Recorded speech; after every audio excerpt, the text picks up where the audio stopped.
নমস্কার, শুভ সন্ধ্যা। আজ দুনিয়া শুভত্বের দুনিয়া নয়, দুনিয়াতে দেখা যাচ্ছে অশুভত্বের প্রতীক। দেখছেন তালিবানি ধর্ম, রাস্তায় হাতে বন্দুক নিয়ে। আগে লোকে বলতো ধর্ম যার যার, উৎসব সবার। সব বোধহয় বদলে যাচ্ছে। বদলে যাচ্ছে কেন? হাতে তালিবানি, রাস্তায় নিয়ে বন্দুক, গুলিতে রক্তস্রোত, যন্ত্রণায় কাতর বিশ্ববাসী।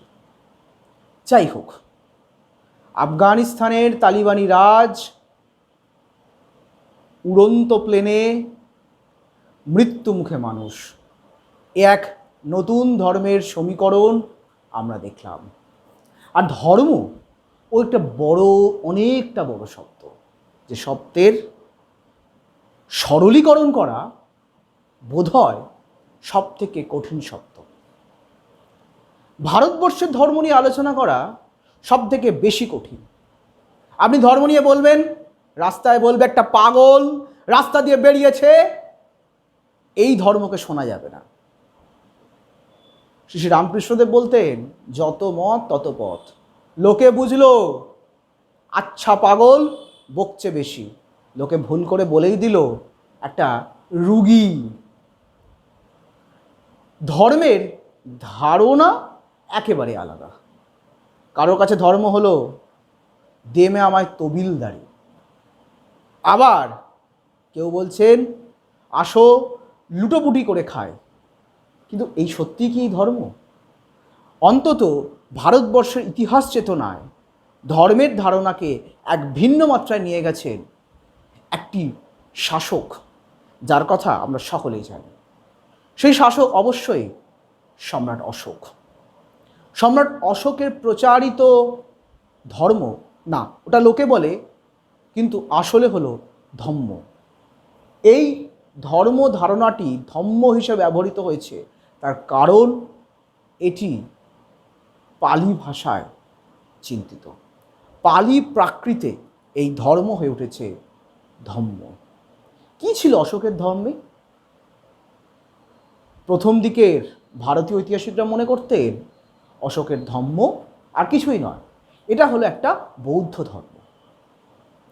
হরপ্রসাদ শাস্ত্রীর মতো পণ্ডিতরা মনে করতেন এটা হলো ব্রাহ্মণ্য ধর্মের বিরুদ্ধে একটা বিকল্প স্রোত, বিকল্প ধর্মের চিন্তা। পণ্ডিত হরপ্রসাদ শাস্ত্রী মহাশয় সর্বপ্রথম মনে করেছিলেন, এক ঈশ্বর সোসাইটিতে এক প্রবন্ধে বলেছিলেন, ব্রাহ্মণ্য বিপ্লব হলো অশোকের তথা মৌর্যদের সাম্রাজ্যের পতনের জন্য দায়ী। এবং ব্রাহ্মণ্য বিপ্লব কেন হয়েছিল? তার কারণ অশোক তার প্রচলিত মৌর্য সাম্রাজ্যের তথাকথিত ধর্ম থেকে বেরিয়ে এসেছিলেন। সেই ধর্মটা ছিল ব্রাহ্মণ্য ধর্ম বিরোধী। তিনি সকলকে এক সূত্রে বাঁচতে চেয়েছিলেন, তাই ব্রাহ্মণরা রেগে গিয়েছিল, চটে গিয়েছিল। হ্যাঁ, এখনও চটে যায়। বাড়িতে একটু চাল কলামূল্য যদি ব্রাহ্মণদের কম দেন, গিয়ে বলবে এইভাবে কি পুজো হয়? এইভাবে পুজো হয় না। ঠিক হরপ্রসাদ শাস্ত্রী মহাশয় এইভাবেই ভেবেছিলেন যে ব্রাহ্মণরা হয়তো বিরোধিতা করেছিল। তবে এ তত্ত্ব বেশি দিন টেকেনি। অশোক নিয়ে আলোচনার জায়গা, চিন্তার স্রোত বহুদিন বদলেছে। সেই বদলানোটা আমাদের সময়ের সাথে সাথেও যেমন বদলেছে, তেমনি ইতিহাস চর্চাতেও বদলেছে। বিখ্যাত পণ্ডিত রাধা গোবিন্দ বসাক মনেই করতেন যে অশোকের ধর্ম হলো যে প্রচলিত কি ধর্ম না, এটা হলো বৌদ্ধ ধর্মের একটা অনুশাসন। রাখালদাস বন্দ্যোপাধ্যায়ের মতো পণ্ডিতরা মনে করতেন কলিঙ্গ যুদ্ধের পর থেকে তার মধ্যে যে ভয়াবহ পরিবর্তন হয়, সেই ভয়াবহ পরিবর্তনের ফলশ্রুতি হলো ওই ভেরি ঘোষ অর্থাৎ যুদ্ধনীতি থেকে ধর্মনীতিতে রূপান্তর। কেউ ভেরি ঘোষ নিয়ে আবার ভাববেন না এই ভেরি ঘোষ, এই ভেরি আবার পুরী রথের সঙ্গে সমার্থক। এই ভেরি শব্দের অর্থ কিন্তু আলাদা। এটা হলো দীর্ঘদিনের প্রচলিত ধারণা, যেখানে দেখা যাচ্ছে অশোকের প্রচারিত ধর্মকে বলে দেওয়া হচ্ছে এটা একটা বৌদ্ধ ধর্মের সমর্থক। সত্যিই কি এটা বৌদ্ধ ধর্ম? দেখুন তো অশোকের ধর্মে কি বলছে। পাতা উল্টে একটু দেখুন, রাঙা হয়ে আছে অশোকের ধর্মে কোন বিষয়গুলো? দেখবেন অশোকের ধর্মে প্রচারিত কতগুলো বিষয় হলো বাস্তবিক মূল্যবোধ, বাস্তবিক কর্তব্যপরায়ণতা, বাস্তবিক রাষ্ট্রদর্শনকে সুপরিকল্পিতভাবে সুচিন্তিতভাবে ব্যবহার করার জন্য কতগুলো হাতিয়ার। তবে এই হাতিয়ারকে আবার অনেকে আবার ভুল করে বলে থাকেন অনেক কিছু। কেউ দয়া করে আবার শ্রেণী শোষণের হাতিয়ার ভেবে আমায় কেস দেবেন না। তার কারণ এই হাতিয়ার হলো রণবীর চক্রবর্তীর ভাষায় একেবারে বৈচিত্র্যের মধ্যে মৌর্য সাম্রাজ্যের যে বহুমাত্রিক উপাদান ছিল, সেই বহুমাত্রিক উপাদানকে একটা ঐক্যের সূত্রে বাঁধার জন্য যাকে বলে ইডিওলজিক্যাল একটা ব্যাকগ্রাউন্ড তৈরির জন্য ধর্মটাকে ব্যবহার করার চেষ্টা। এটা হলো একেবারে খুব সঠিক কথা। তার কারণ আমরা যখনই মৌর্যদের তথা অশোকের লিপিগুলোকে দেখি, সেখানে দেখা যায় অশোকের লিপি বিভিন্ন জায়গায় কিভাবে ভাবানুবাদ হতে যাচ্ছে। অশোকের ধর্মে কি বলছে? ধর্মে বলছে এটি হলো সার্বিকভাবে একটা রাষ্ট্রকে বেঁধে ফেলার জায়গা, যেখানে বহু মানুষের বহু চিন্তাভাবনাকে একত্রে আনার চেষ্টা। কি কি বলেছিলেন? বলেছিলেন ব্রাহ্মণ ও শ্রমণদের সম্মান জানাতে হবে, পিতামাতাকে সম্মান জানাতে হবে, বৃক্ষকে সংরক্ষণ করতে হবে, পশু শিকারকে কমাতে হবে নিয়মিতভাবে। অর্থাৎ কতগুলো মানবিক এবং পরিবেশগত মূল্যবোধ এবং কর্তব্যপরায়ণকে তিনি আনতে চেয়েছিলেন। সকলেই জানেন উপনিষদের সারাংশ হচ্ছে গীতা। সাময়িকভাবে প্রশ্ন উঠবে, উপনিষদের শেষোক্ত ধারণার সঙ্গে কি অশোক পরিচিত ছিলেন? অশোক সেখানে কি প্রভাবিত হয়েছেন? সেই বিতর্কে যাব না। অশোকের প্রচারিত ধর্মে যে জায়গাটা বেশি করে প্রতিফলিত হয়, তার এই বিভিন্ন জায়গায় নিজেকে উপস্থাপিত করার চেষ্টা। বহুমাত্রিক সাম্রাজ্য, অশোকের সাম্রাজ্যের মধ্যে অন্ততপক্ষে 4টে ভাগ, 4টে প্রাদেশিক বন্দোবস্ত। একদিক যদি দেখি উত্তর পশ্চিম ভারত, একদিক হচ্ছে তার মূল কেন্দ্র পাটলিপুত্র, আরেক দিক তার তোষালি, আরেক দিক তার সুরাট কাথিয়াওয়াড় অঞ্চল, এবং আরেক দিক তার দক্ষিণ ভারতের অঞ্চল। এই গোটা জায়গায় আমরা দেখি আজও যে একভাবে কিন্তু রাজনৈতিক উপাদান বন্দোবস্ত নেই। সকল জায়গায় আলাদা আলাদা বন্দোবস্তের শরিক ধরে আছে। প্রত্যেকটি স্থানে যে রাজনৈতিক বন্দোবস্ত বা যে রাজনৈতিক অ্যাডপশন আজ আমরা দেখি, বা বিভিন্ন উপাদান সূত্রে বিভিন্ন সময় মধ্যযুগের উপাদান সূত্রে দেখি, তাতে বোঝা যায় যে এই গোটা প্রক্রিয়াটাকে একত্রে আনাটা খুব কঠিন। সেইটা হয়তো অশোক চেষ্টা করেছিলেন। অশোকের ধম্ম ছিল সেই ঐতিহ্যগত একটা ইডিওলজিক্যাল ব্যাকগ্রাউন্ড বা ভাবধারা, যা রাষ্ট্রের সর্বাত্মকভাবে রাষ্ট্রের বুননে ভীষণভাবে সাহায্য করবে। অশোকের ধর্মকে কি বলেন যে অশোকের ধর্মের রূপান্তর ঘটছে কলিঙ্গ যুদ্ধের পর থেকে। অশোক চণ্ডাশোক থেকে ধর্মাশোকে রূপান্তরিত হলেন। সবসময় পণ্ডিতরা এই কলিঙ্গ যুদ্ধকে অশোকের ধর্মের রূপান্তরে একটা বড় বড় দৃষ্টিভঙ্গি হিসাবে চিহ্নিত করেছেন। কিন্তু সত্যিই কি তাই? দেখুন তো, কেন প্রশ্ন উঠবে যদি কলিঙ্গ যুদ্ধের পরে তার এমন কি মানসিকতা হলো যাতে সে সর্বাত্মকভাবে পরিবর্তিত হয়ে গেল? বলা হয় চণ্ডাশোক তিনি কলিঙ্গের রক্তে আঘাতপ্রাপ্ত হয়েছেন, রক্তের যেন লৌহ কণিকায় তিনি যেন চরমভাবে বিপর্যস্ত হয়েছেন। তিনি আর রক্ত ভালো লাগছে না, তিনি তাই যুদ্ধনীতি থেকে সম্পূর্ণভাবে পরিবর্তন করলেন। তাহলে একথাটা সত্য, কলিঙ্গবাসীকে তিনি যে আটকে রেখেছিলেন, তিনি যদি এতই দয়ালু হবেন তাহলে তিনি ছেড়ে দিলেন না কেন? স্বাভাবিকভাবেই প্রশ্ন উঠতেই হবে, রাষ্ট্র দর্শনে এইভাবে ছেড়ে দেওয়া যায় না, রাষ্ট্রনীতিতে এইভাবে দয়ালুর স্থান হয় না। অশোক ছাড়েননি। শাসক হিসাবে অশোক কখনোই ওইটা ভুলে যাননি যে তিনি শাসক। এখানে ওইটার মানেটা আবার অনেকটা বড় করে ভাববেন না। ওইটা মানে হলো অশোকের রাষ্ট্রনীতির আদর্শ, তিনি সেটা কখনোই ভুলে যাননি। হয়তো পরবর্তী শাসকরা ভুলে গেছিলেন, তাই দেখি অশোকের সাম্রাজ্যের খুব দ্রুতভাবেই অশোকের মৃত্যুর কিছু বছর পরেই তার সাম্রাজ্যের অধঃপতন ঘটে যায়। কিন্তু যেটা ঘটল সেটা কি ঘটল? অশোকের এই কলিঙ্গ যুদ্ধকে একটা বলা হচ্ছে মাইলস্টোন। যা কিছু ঘটুক, এই কলিঙ্গ যুদ্ধকে নিয়ে ঐতিহাসিকরা অনেকটা বেশি, যাকে বলা হয় একেবারে লেপ্রেছেন এবং ওটাকে নিয়েই নড়েছেন চড়েছেন। কলিঙ্গের গুরুত্ব কিন্তু কলিঙ্গ গেলেই বোঝা যাবে। করোনাকালে যেভাবেই হোক কলিঙ্গ চলে যান, দেখুন কলিঙ্গের গুরুত্ব বুঝতে পারবেন। যাই হোক, এই কলিঙ্গ ওটাকে কেন তিনি জয় করলেন, তার পূর্বে যদি সাম্রাজ্যের কাঠামোটা দেখেন তাহলে সকলেই বুঝতে পারবেন যে এই কলিঙ্গ ছাড়া তার আর কিছু জয় করা বাকি নেই। অর্থাৎ উড়িষ্যা উপকূল ছাড়া তার আর জয় করার কিছু বাকি নেই। তার কারণ তার যদি জয় করা বাকি থাকতো তাহলে তার ইনস্ক্রিপশনগুলো সেভাবে ইন্ডিকেট করত, সেটা কিন্তু করছে না। উত্তর পশ্চিম থেকে পূর্ব, দক্ষিণ ভারত থেকে পশ্চিম ভারত, লোকে হিসেবটা করে অন্যভাবে।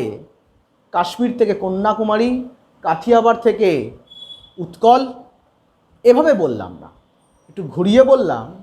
অশোকের ভাষা, অশোকের ইনস্ক্রিপশনে জম্মুদ্বীপের দখল তিনি নিয়েছিলেন।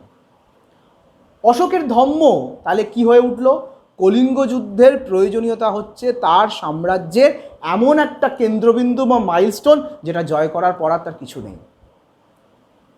ধরা যাক আপনি সকালবেলা 10 টাকা লঙ্কা নিয়ে বেরিয়েছেন বিক্রি করতে, লঙ্কা চাই লঙ্কা। আপনি কি এই লঙ্কাটা নিয়ে যাবেন ট্রেনে চেপে বসিরহাট থেকে বাদুড়িয়া, কিংবা ট্রেনে চেপে ছুটবেন কাটোয়া থেকে মুর্শিদাবাদ? তার কারণ আপনার লঙ্কাটা পচে যাবে, আপনার লঙ্কাটা থাকবে না। যেতে যেতে দেখবেন লঙ্কাগুলো ঝরে পড়ে গেছে, আর লঙ্কা আপনার কেউ কিনবে না। অশোকেরও তাই খুব ভালো করে বুঝতে পেরেছিলেন যে আর কোনো জায়গা নেই যেখানে গিয়ে তিনি তার দখলদারি বাহুবলী রাজকে দেখাতে পারবেন। তার প্রমাণ তিনি কিন্তু তার অ্যাম্বাসিকে, অর্থাৎ তার পররাষ্ট্রনীতি বা যাকে বলি এখনকার ভাষায় বৈদেশিক দপ্তর, সেই দপ্তর অর্থাৎ তিনি যে বৌদ্ধ ধর্ম প্রচার করতে তার পুত্রদেরকে বিভিন্ন দেশে পাঠিয়েছে তার উদাহরণ দেখি। অশোক যে বাইরেও প্রভাবটা বিস্তার করেছেন সেটাও কিন্তু দেখি। কিন্তু ওই যে বললাম অশোক ভালো বুঝতেন লঙ্কাটা কোথায় বেচতে হয়, কখন বেচতে হয়, কীভাবে বেচতে হয়, আর কত দূর বেচতে হয়। অশোক এটা বুঝেছিলেন।